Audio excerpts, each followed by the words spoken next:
Hey everybody, welcome to Module 3. Today is about reframing, and then we also have another one on decluttering and yet filling up.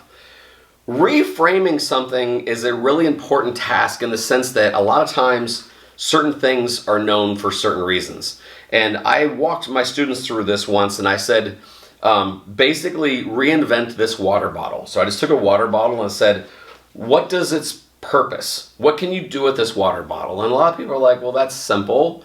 You can drink water from it. Yes, you can. What else could you do with it? Much like the Collect and Connect session I had, getting out more ideas is really important. So like a stiletto heel, right? What can you do with a stiletto heel? So people will say, well, that's obvious. Wear heels, and it's for people that want to wear high heels. True. What else could it be? Repurposing things is seeing things in a different way, and this is important. So like, what else could a stiletto heel be? What could it do? Well, it could be a weapon. It could be a door knocker if you put it on a door. It could be a bottle opener. It could be a pen if you would dip it in ink. It could be a paddle ball thing to play sports with. I'm trying, and obviously you get my point. Reframing things is really important because a lot of times it's asking the right questions. Sometimes when we're trying to solve problems, we keep seeing one thing as one thing. So a lot of times when I ask, what is the point of going to school? Well, it's there to get you into college. Awesome. If it weren't there to get you into college, what else could school be? And reframing these things is really super important. What else could school be to you? What else would you want to do? These things are super important. So I would still, if you're wanting to do these things, just right now, randomly look around your room and pick out an object of some sort and reframe that. What else could it be used for? Could it be used for good? There is also a really good game out there called Disruptus. It is super simple. You can get it on Amazon. But this is one of the things that they do a lot of times is that they'll either have you repurpose or collect and connect two things. But just randomly picking out a card and saying, what else could this be, is a really great exercise because innovators don't just see things as they are, they see things as they could be. So when you're bored with your friends, just do this kind of for fun. It's a really great exercise. All right, now moving forward to decluttering and yet filling up. I'm excited because Steve Kotler is going to be next, and Steve Kotler is among the world's greatest experts on flow and human performance. He has written some books that are legendary, but one of the things that he's going to talk about is setting your environment to make sure that that you're not distracted.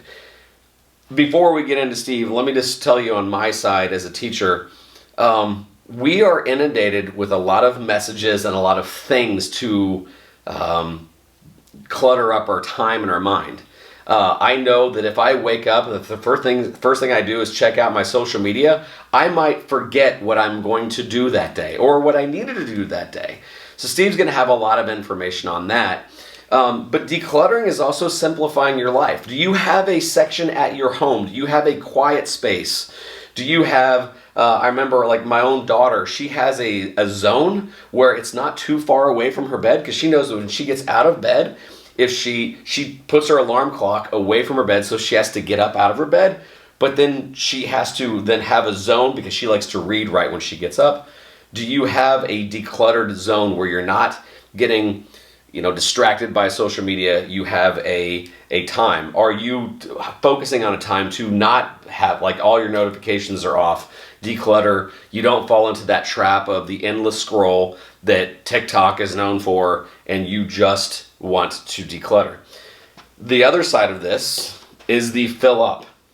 Filling up is, and by the way, if you're taking this course, you're filling up. Congratulations.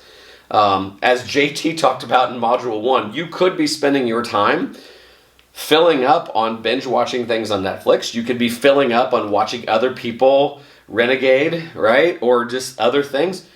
That's not filling you up. That's watching somebody else do.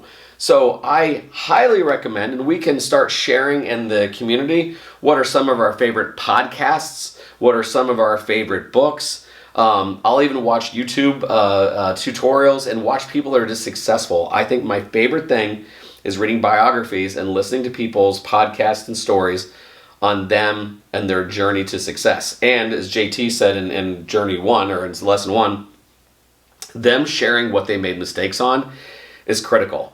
I like to fill up on learning from others and keeping it positive.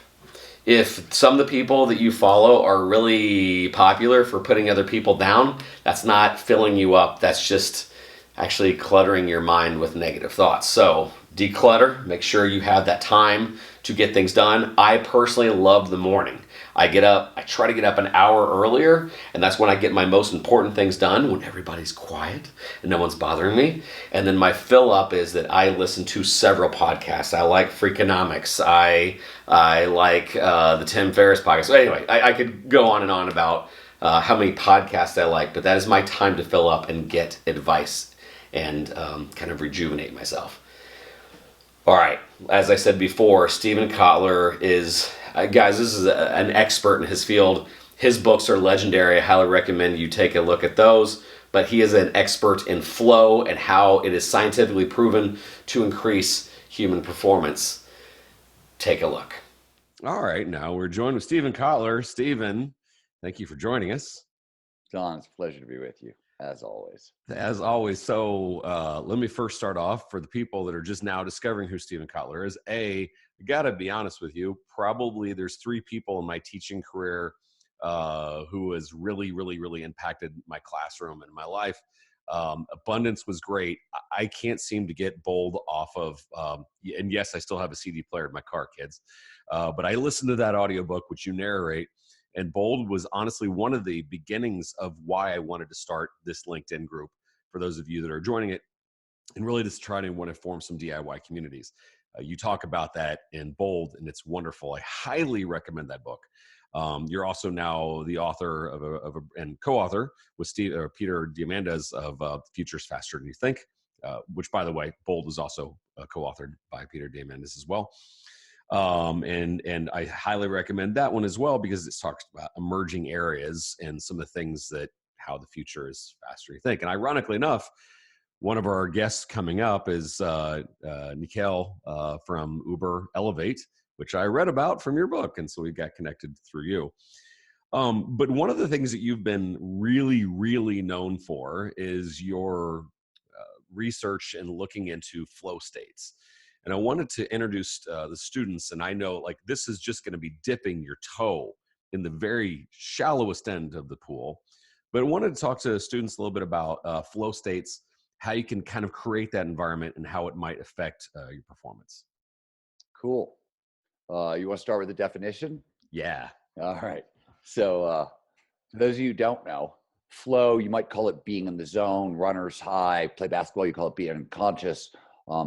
It flows, the scientific term, and it refers to those moments of total absorption and concentration. Gets so focused on what you're doing that everything else just sort of disappears. Time will pass strangely. So, you get so lost in what you're doing, 5 hours goes by in like 5 minutes. Sometimes occasionally it'll slow down. You get a freeze frame effect from your using a car crash. That free frame often shows up more frequently in flow states that show up in action sports or sports, that kind of thing. And sense of self disappears. And throughout, and this is the really key property, all aspects of performance, both mental and physical, go through the roof. To put it more simply, flow is quite simply how evolution shaped our brain to perform at our best. So we're all hardwired for peak performance, and we're all hardwired for flow. It's a fundamental property of being human. So anybody who's listening to this can get into flow. And if you've had experiences with flow, they're fantastic, but they're hard to repeat. They're random. And that's kind of one of the biggest differences. Over the past 20 years, we've started to use neuroscience. This is the work that I'm involved in, to decode what's going on in the brain during flow, so we can figure out what's causing these experiences and how to get more of them. And we really know we want to get more of them. So let's talk a little bit, Don, if you don't mind, about the performance impact first, and then we'll talk about how to hack flow and all that stuff. Yeah, Make absolutely. sense? Yeah. Okay. Um, there's a lot of science behind these numbers, and I'm always nervous about saying, hey, it does this without giving you all the nitty-gritty science detail, but I'm going to spare you all the nitty-gritty science detail and bite my tongue and just talk a little bit about what we know. So motivation and productivity, persistence, those kinds of core qualities seem to skyrocket. In some studies, we see a 500% boost in productivity, for example. We see, gotta be critical to anybody kind of listening to this, a massive spike in creativity and innovation. So foundational, and we've done some research in our work. We saw about a 430% increase in creativity. That number actually jives with some work that was done at the University of Sydney in Australia. There's other cool work done at Harvard that says that this heightened creativity that shows up in flow will outlast the flow state by a day, maybe two. So if you drop into flow, it's like an hour, 2 hours. It's great. It goes away. But that heightened creativity, according to Teresa Mobley at Harvard, will last a couple of days. We see really big upticks in learning. The Department of Defense found that soldiers in flow learn 240% faster than normal. In other work, also done by the same team who did that work, but it was non-military, they could take beginner students, train them up to the expert level in a number of disciplines that they were working in flow. It took 50% less time. So in certain cases, flow seems to cut learning rates completely in half. You see probably the biggest impact is on happiness, well-being, overall life satisfaction. In fact, flow is now considered kind of foundational to our definition of overall well-being, life satisfaction. The people who score off the charts for those qualities are the people who have most flow in their lives. Flow also increases collaboration, cooperation, empathy, and environmental awareness, your ability to kind of perceive and take in the natural world. All of these things are massively amplified in flow. There are complicated evolutionary biology reasons why it's this specific set of things that get amplified. That happens for a reason. We're starting to understand why it is. It sounds like a crazy assortment of things, but they all tend to serve a very specific purpose. And from an evolutionary perspective, because this would be interesting to your group, a lot of that purpose is to hyper facilitate innovation. Which is when you're faced with scarcity, which is one of the big drivers of evolution, right? You could fight over resources or you can make new resources, right? Innovation is making new resources. So everything the brain needs to innovate is amplified in flow. So that's really cool. Well, and for some context, I remember you talked about like the ways that people have experienced it, whether that, like a lot of times gamers will talk about this. It's that point where time is both sped up and slowed down. Like you're moving in a matrix kind of way. And at the same time, all of a sudden your mom calls and you're like, you've been playing video games for 15 hours. You're like, there's no way. Oh my gosh.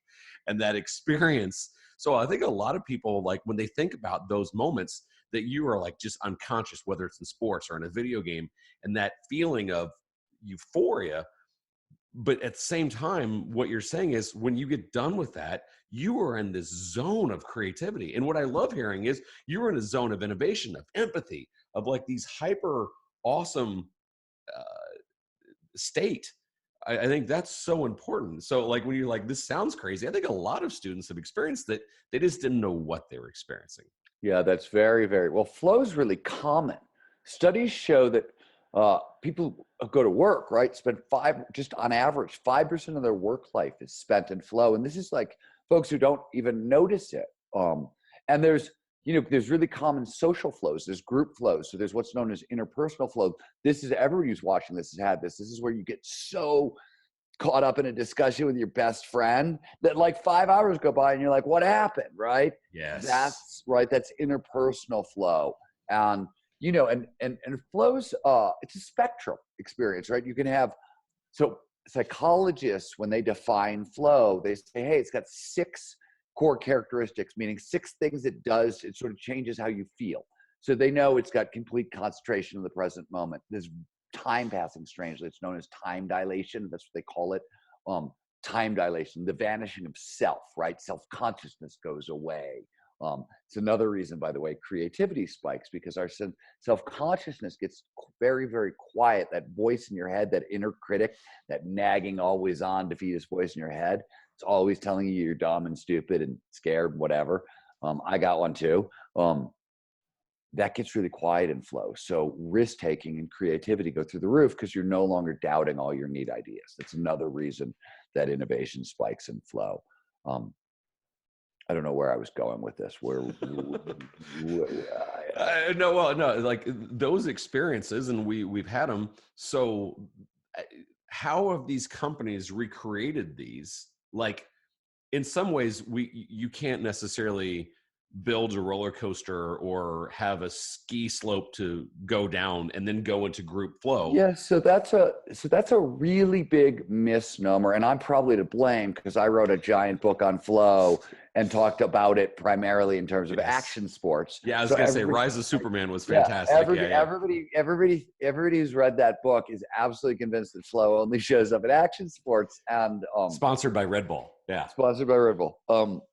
Drink more sugar cans. The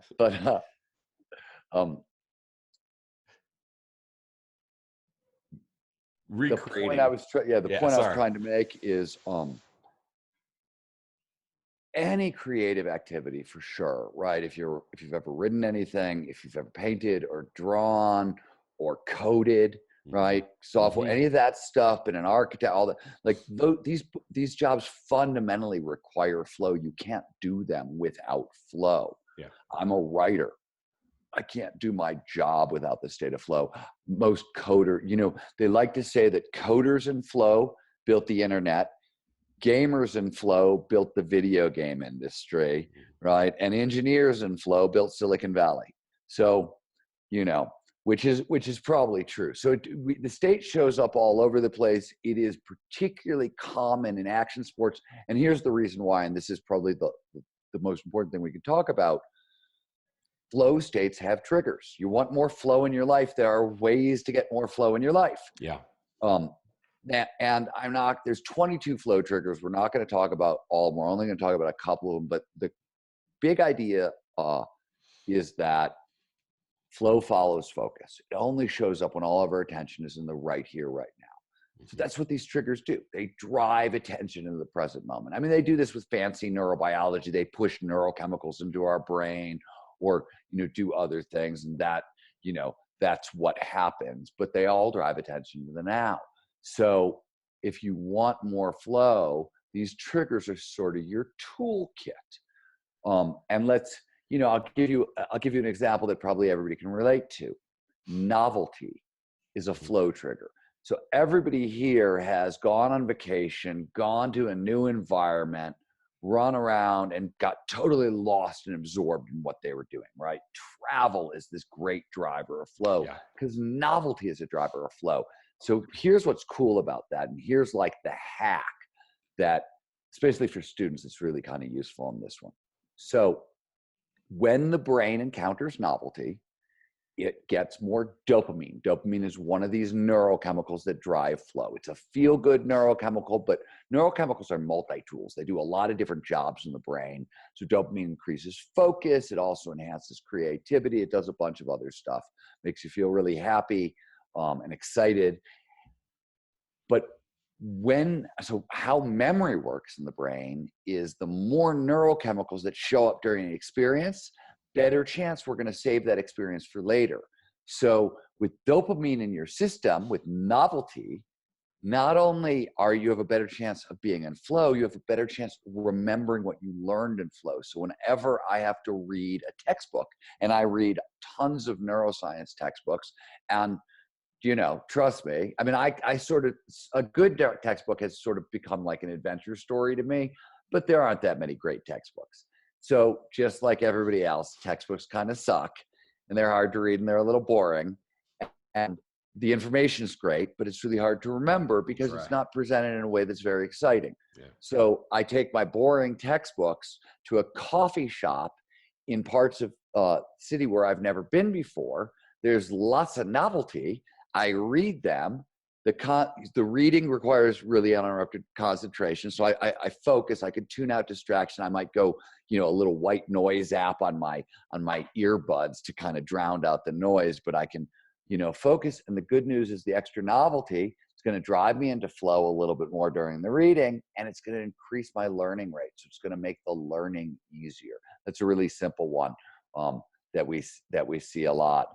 But complete concentration is sort of the gold standard. So like we tell people to start their day with an hour of complete concentration, 90 minutes. Take your hardest task, the thing you got to do, that if you're successful with your day, it's a big win. That's how you win your day. You start your day with it, you devote 90 minutes of uninterrupted concentration. And right now, everybody's stuck at home. This is a great time to check this out. Fantastic, right? Don't take my word for this. Yeah. Right? Run your own experiment. Don't believe me at all. Go check this out.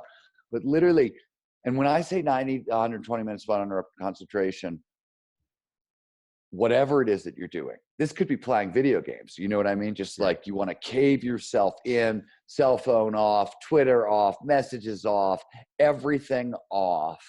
But what you need to focus on, really, really, really just sort of important. It's really simple. Yeah. But we're hard. That's the thing about peak performance. It's weird. Like the ways to hack peak performance seem really simple. They don't seem like they're going to produce the results that they produce. But that's the advantage of, because sort of the basic rule of peak performance really is you're just trying to get your biology to work for you rather than against you. The system was designed to work a certain way. And if you get it to work a certain way, it works incredibly, incredibly, incredibly well. And it's a whole lot more fun. So yeah, you said something that just made like all the sense in the world to me. And I think one of the reasons why I got most excited about doing this course is that there's novelty. Millions of kids right now are having to do e-learning. In some ways, that is the best thing, because like when you're like, oh, there's nothing worse than reading a textbook in a overly familiar setting. That's called the classroom. Mm-hmm. A rose desk, not usually exciting environment where you're very used to, and you're reading something that may be a little dry. When people started freaking out of, okay, I had several literally launching of this thing because I had teachers like, this would be the perfect time for you to start teaching more of your innovation course. I'm like, yeah, it's a good idea. And then the second thought that occurred to me was literally, I think, what was it, chapter 9 of Bold? Like, for those of you that are really wanting to dig into this, a single chapter, if you wanted to kind of a Reader's Digest condensed version, is this chapter from Bold when Stephen writes about flow states. But that novelty and complexity can be now these next X amount of weeks, however long we're going to be quarantined, right? So what a great opportunity. So talk to me more about what even more can enhance that. I mean, I'm assuming like you religiously get up early and have isolation and get into that state. So there's some really, so here's an autonomy. And everybody's watching, like if you're curious about something and interested about something and exploring it, you're going to pay way more attention than if a teacher tells you to go do it, right? In education, they call it self-directed learning. And we know it sends learning rates through the roof. That's what Montessori education is based on. Yeah. But it's a flow trigger. And it's the way scientists like to say it is attention, our ability to focus, and autonomy are coupled systems. Yeah. Basically, if somebody else is telling you to do it, you're never going to be able to maximize your attention on it. Here's the cool thing. Everybody's stuck at home. You are a master of your own time for maybe the first time in forever. So you've got autonomy. You're in charge of your own time. You can take 90 minutes of uninterrupted concentration. Just check it out. Run the experiment. See if the quality of your work massively improves. Try not multitasking Facebook, social media. Like try focusing in. And there's a lot of other flow triggers we could talk about, but I'd rather not, because I think this is a really stressful time for people. And I want to talk, so stress is problematic. When we talk about stress as neuroscientists from the brain, we talk about a neurochemical called norepinephrine. This is vigilance. This is, I'm frightened and I can't, right? When you can't stop watching CNN because you're scared and you can't pull away, that's vigilance. That's norepinephrine doing that to your brain. By the way, when you fall in love and you can't stop thinking about your boyfriend or your girlfriend, that's also norepinephrine. It's obsession, right? Like across the board. But what's tricky about it is it does some stuff to the brain that is really not useful for flow and not useful. So a little bit of norepinephrine is great. You're awake, you're alert, you're paying some more attention. Maybe you're a little excited. Too much and you're super anxious, really, really fearful. So when we get fearful, the brain does something, it's really obvious, but it likes to limit your choices. So it says, wow, you're really scared, you're really overloaded. I'm gonna limit your choices. So the classic example that everybody knows about is fight or flight, right? If I threaten your life, you're gonna have a fight or flight response. You're either gonna run away or you're gonna fight me. The brain, it's an either or, right? You may freeze, which is when you get immobile. That's a third response, but right, those are the only choices available to you. That is an extreme version of fear, right? But you move a little bit up the scale and you're getting something similar. And when I say the brain limits the choices, the other way to put this is the more norepinephrine in your system, two things happen that are really important here. One, the brain gets really logical. This is how it limits your choices. It becomes really rational, really, really logical, and not so convergent thinking, which is when ideas come together, goes way up. Divergent thinking, which is outside the box, lateral thinking, what you need for creativity and innovation, goes way down. So the more scared you get, the less creative you get, is the first problem. And the more scared you get, the more it blocks flow. Fear will block flow. So at this time, to get flow, we'll come back to that. We're going to come back. The one last thing we want to talk about is primary flow activities, but let me finish this idea because it's important. It's a stressful time. It's freaky. You're stuck at home. We don't know what's going on in the world. Your parents are probably driving you crazy, etc. Right? In your case, John, your parents are probably not driving you crazy. Your kids are probably driving you crazy. But my point is that we know how to calm the nervous system down, how to get rid of norepinephrine, and positive psychologists are really great on this. There's 3 things you can do, basically. There may be 4. 1, daily gratitude practice, making a list of 10 things you're grateful for, and really trying to feel grateful. And the reason this is important is it forces the brain to notice more positive information than negative information. So it makes you more optimistic, more cheerful. If you're not, without a gratitude practice, the brain will take in 9 negative bits of information for every positive bit that gets through. This is the way the brain filters information because the brain's always trying to fight off threats and keep you alive. First order business is survival. Wow. So we have, when psychologists talk about, they call it a negativity bias. Wow. Here's the big deal. The whole bandwidth of consciousness, meaning all the information that gets in, it's not really big. Like millions of bits of information flow in every second, but our world is composed of 2,000 outputs or so. It's really small. And the ratio from negative to positive is 9-1. Dang. And so if you can do a gratitude practice or a couple of the other practices that I'm talking about, you can start to tip that to 5-1, 6-1, that sort of thing. Wow. And this is, so really, now understand, since this is an innovation thing, let's talk about how this impacts creativity and innovation. Your brain, when your brain is creative, what it does is it takes in new information, it combines it with older ideas, older stuff you learned before, and that's how you create something new, right? That's the basic, there's a bunch of science in there, but that's the basic process of creativity. So if you're taking in 9 negative things, right, things that are scary, they're usually very little of the scary stuff is all that new. It's scary stuff we've seen before, but we're still scary. That's not feeding creativity. There's no novelty there. There's no new information. Yeah. So the other side of the coin is what else gets in is stuff that fits in, that was goal oriented. The brain is very goal oriented. So goals you've set for yourself, And maybe it's, I want to go get something to eat. Maybe it's, I want a girlfriend. Maybe it's, I want a new job. Maybe it's, I want to write a history, like whatever it is. I want to get into college. Your brain will start noticing opportunity, right? But if you're too scared, that opportunity information doesn't get in at all. So that's how fear blows up creativity and innovation. So how do you fight the fear? Well, gratitude is one way.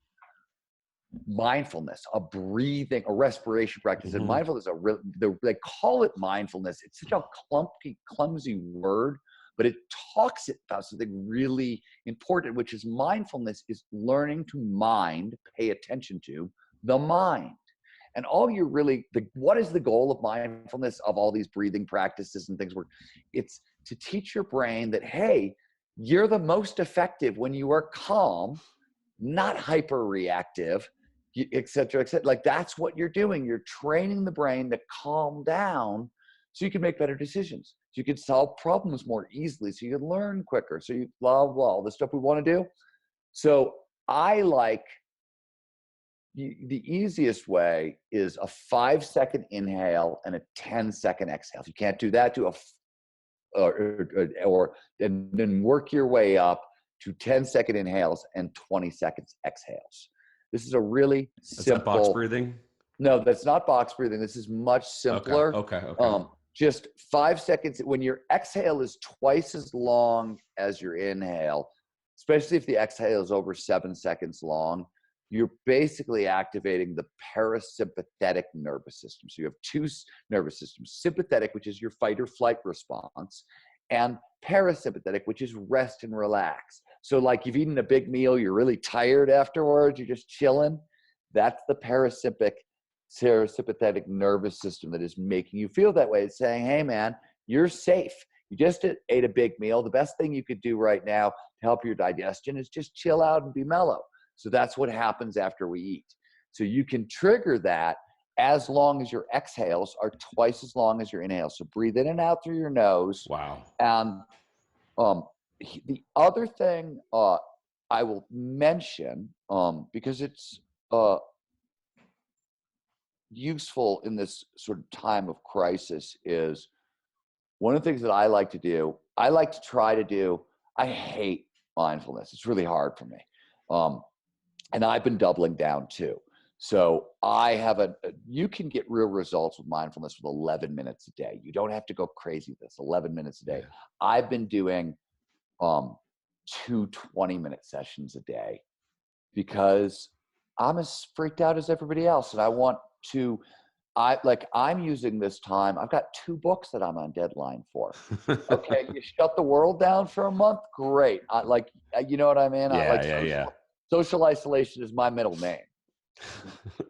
This has not been a change. No, what blew my mind when you're talking is that literally my fear of this, and I'm not trying to be snarky, but my biggest fear of these 2 to how many weeks is that we're going to have millions of hours lost scrolling through negativity.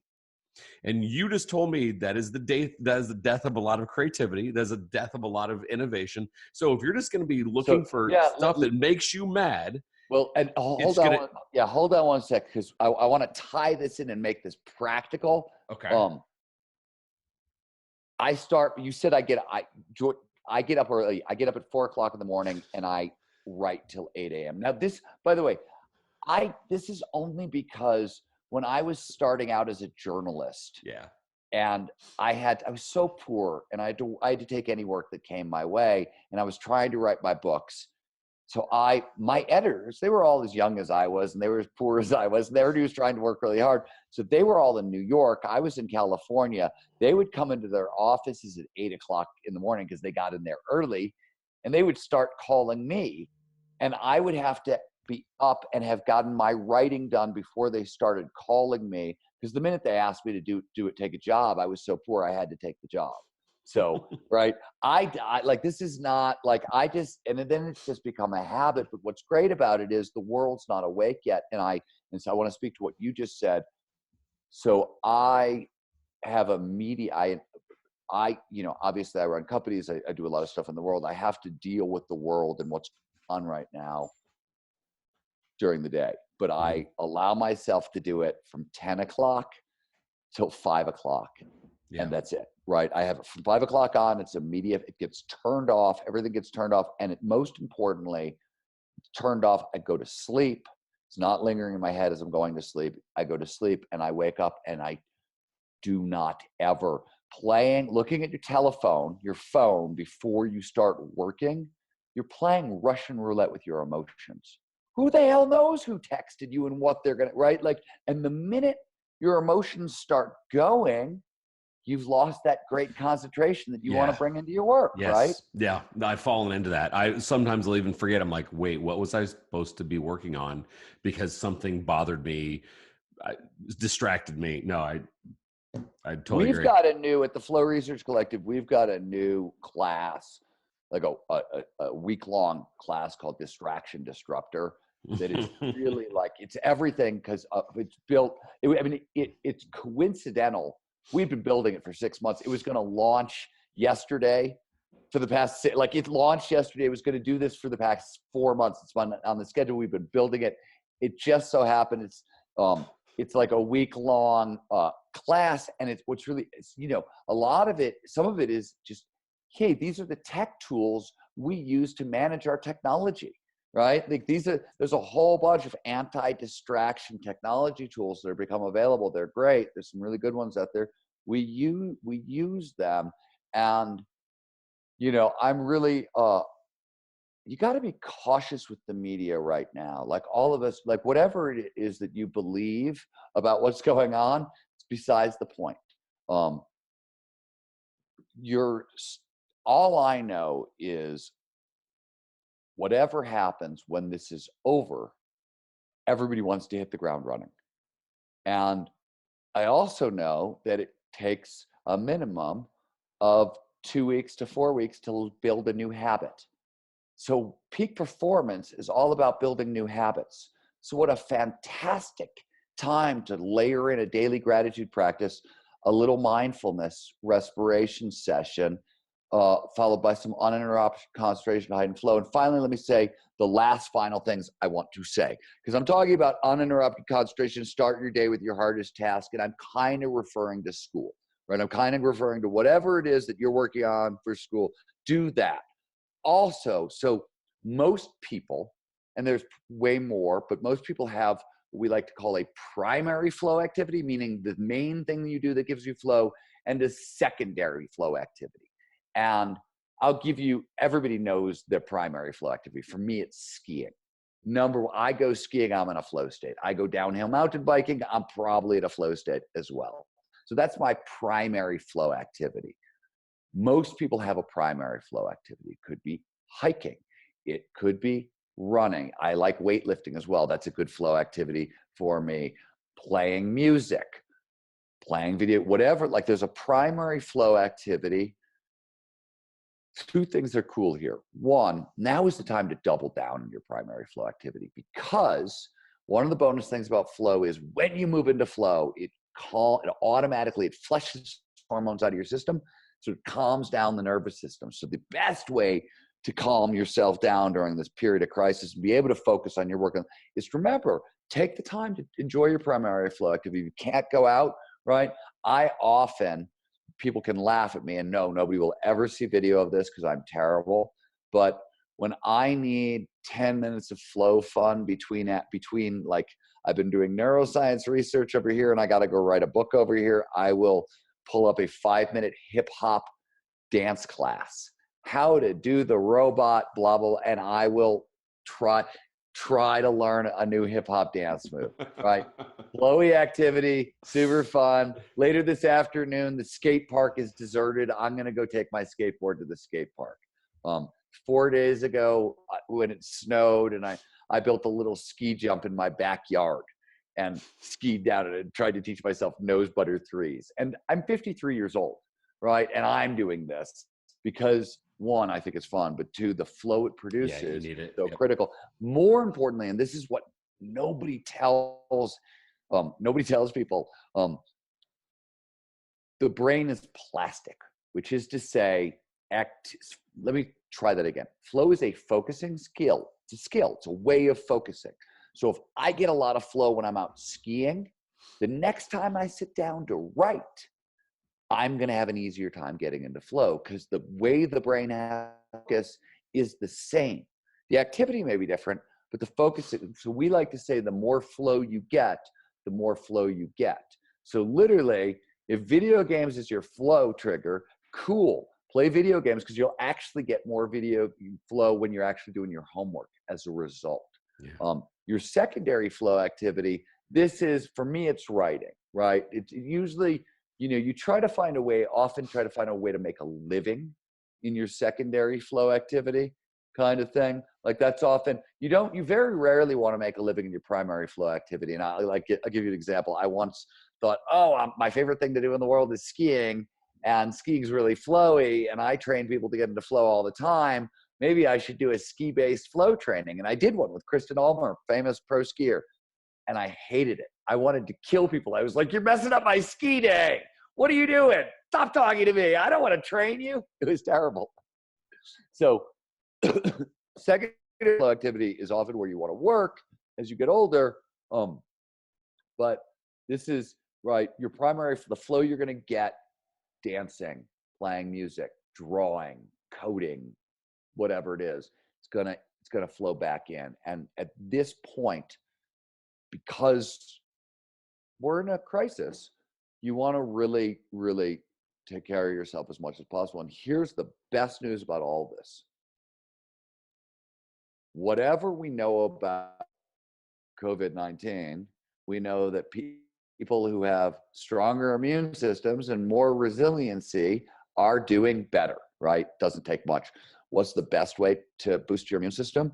Get rid of stress and boost flow. All the neurochemicals that show up in flow boost the immune system. There's 5 of them, and they all are immune boosters.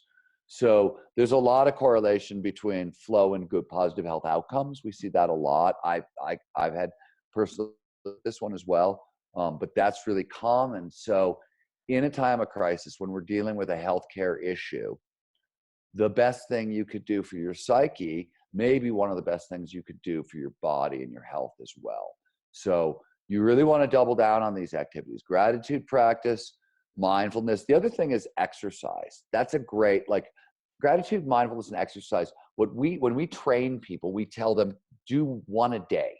5 minutes of gratitude, minutes of mindfulness, 10 to 20 minutes of mindfulness, or 20 to 40 minutes of exercise. And when I say exercise, just exercise, like you want to keep going until it's quiet upstairs, right? When the voice in your head gets quieter, that's the front edge of a flow state, same mechanism. Exercise has done its job for your brain, right? That you can keep going if you want, but like you want to go until it's quiet upstairs minimum. That's a good metric for this. We try to train people. We say, hey, if you want more flow in your life, probably the best things you could do are threefold. Once a day, either meditate, do a gratitude practice, or get some exercise. 2, start your day with a 90 to 120 minute block of uninterrupted, protected concentration. 3, double down on your primary flow activity. So I always tell people, the thing that I did that increased the most flow in my life overall in my work life was when I foundationally committed to going skiing or mountain biking at least 2 days a week, no matter what. And trust me, like when you're tired, when you're overloaded, when there's a lot to do at work, like you laugh because you're like, that sounds like a lot of fun. Try doing that in the try being that fiercely committed to that. The founder of GoPro, I read that from one of your books. That like the founder of GoPro was like, go out and surf, you'll be better. And you have your own prescription. Like, go out and do fun activities. You're in a more creative space. Let my people go surfing. A house policy. If you work at Patagonia, their waves are breaking out front. Right. That's what it was. Yeah. Right. And it's this reason, because flow makes you so productive. So you go out and you surf for an hour and you come back and you're in flow and you're 500% more productive. Oh my God, you're going to get more done in the next hour of work than you would have gotten done all day. Yeah. Right. So go do this. Right. So I really at a really starter kit level, once a day, gratitude, mindfulness, and exercise. And I would tell you that in these times of crisis, I'm doing 2-a-days, right? I'm doubling down on all that stuff. Because, I'm just as much of a ninny as everybody else, right? I'm just as scared as everybody else. But I'm not going to let it get in the way of my work and my creativity. I'm going to use that energy from the fear. And I always say that I'm successful because I was very, very good at turning fear into words. Yeah, Stephen, that's literally one of the reasons why we're doing this, is that we're trying to get more of our students to see problems as opportunities. This is a great opportunity for you to be in a different environment, doing different things and understanding. And this has been gold. I say this, and I always want to express my gratitude, how much you've impacted my classroom and in my own family. But this lesson here is amazing. And yeah, you just put a bow on it. Like, take these moments to discover these ways to get into flow, these ways to get into creativity. I appreciate it so much. Imagine like 10 years from now, somebody's going to say, "Hey man, what'd you do during COVID-19?" Right? Like that's gonna be a thing. I got into flow state. Right. And you know what I mean? My answer, if your answer is, "Oh dude, I sat at home and I couldn't stop watching CNN, Right. man, and I was terrified." Like that's what I did with COVID-19. Like, okay. But imagine you could take the next 2 weeks, 3 weeks, or a month, just practice these like little things we've been talking about, massively up level your skill set. And when the world reboots, you're dangerous. And you're a whole lot more dangerous than you were before. So I don't know. That sounds like good to me. Awesome. Well, hey, I will make sure that like, seriously, guys, if you're watching this, the books are legendary. Like I said, whether you want to read about, Rise Superman and talk about performance and how flow affects performance, the triumvirate of books that he's written with Peter, Abundance, Bold, and now Future is Faster Than You Think. You've got a novel out, Last Tango in Cyberspace. Gosh, even if you want to read about, there's 12 of them, man. I was just gonna say, even if you want to read about rescued chihuahuas, I don't have a list in front of me, but I have written about animals. That's right. Oh my gosh, furry little prayer. Small furry prayer. Small prayer. All right, sorry. Which, by the way, I will say, just because it's funny. So, okay, hold on one sec. I'll show it to you. Oh no, I think you're going to bring what I think you're going to bring. Okay, this is visual aids. So I wrote a book called The Small Furry Prayer that did really well. It was really fancy. Won some awards, was a bestseller, and was translated into a lot of languages, including Korean. So this is the Korean version, okay? So the photo is funny as you're laughing at it, and my wife thought it was funny too. And a friend of ours was in the hospital, and she brought this book to the hospital to show my friend. And my friend was like, "Oh, this is Small Furry Prayer." Her nurse was Korean, looked down at the book and went, "That doesn't say Small Furry Prayer. In Korea, I am Chihuahua Man." I just want you to know. I thought you were going to go grab one of your chihuahuas. I thought you're like, "Hold on, I'll be right back." I was like, he's going to grab one of his chihuahuas. I can grab one of my That's chihuahuas. okay. All right. The cavalry will come in. This was super fun. Thank you, Stephen. I appreciate you, and we will connect soon, guys. If you're watching this, please connect with Stephen and check out the books. flowresearchcollective.com. Hey, one other thing, anybody who's interested, if you go to the flowresearchcollective.com /flow blocker, FLOWBLOCKER, we built a really cool free diagnostic, and it'll overview your life and say, "Hey, this is the thing you're doing that is blocking flow the most in your life." So that's free. You can check that out at flowresearchcollective.com. Flowresearchcollective.com. All right. Thank you so much, Stephen Kotler. Sweet, brother. Be good.